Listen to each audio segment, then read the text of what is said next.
حضرت عمر رضی اللہ تعالی عنہ کا پیام دریائے نیل کے نام۔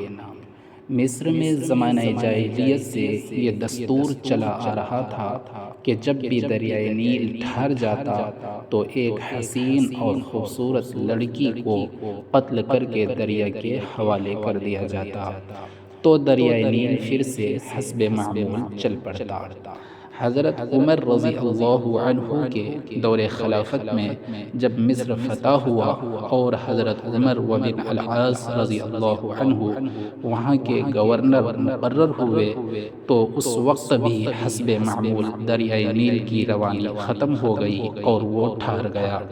اس موقع پر حضرت عمر بن العاص رضی اللہ عنہ سے لوگوں نے اس دستور کا ذکر کر کے اس کے مطابق عمل کی اجازت چاہی۔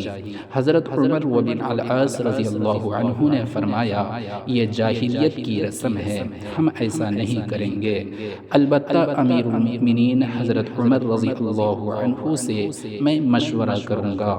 چنانچہ حضرت عمر رضی اللہ عنہ نے امیر المؤمنین کو خط لکھا اور اس واقعہ کی پوری تفصیل بیان کر کے مشورہ چاہا۔ امیر المؤمنین حضرت عمر رضی اللہ عنہ نے اس کے جواب میں دریائے نیل کے نام ایک چٹھی روانہ فرمائی اور حضرت عمر رضی اللہ عنہ کو لکھا کہ وہ چٹھی دریائے نیل میں ڈال دیں۔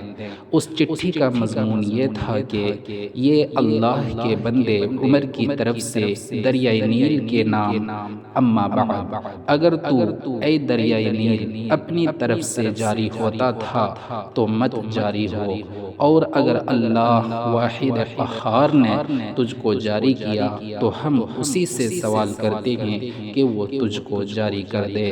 حضرت عمر بن العاص رضی اللہ عنہ نے یہ چٹھی دریائے نیل میں ڈال دی۔ ڈالنا ہی تھا کہ دریائے نیل خوب تیزی کے ساتھ رواں ہو گیا۔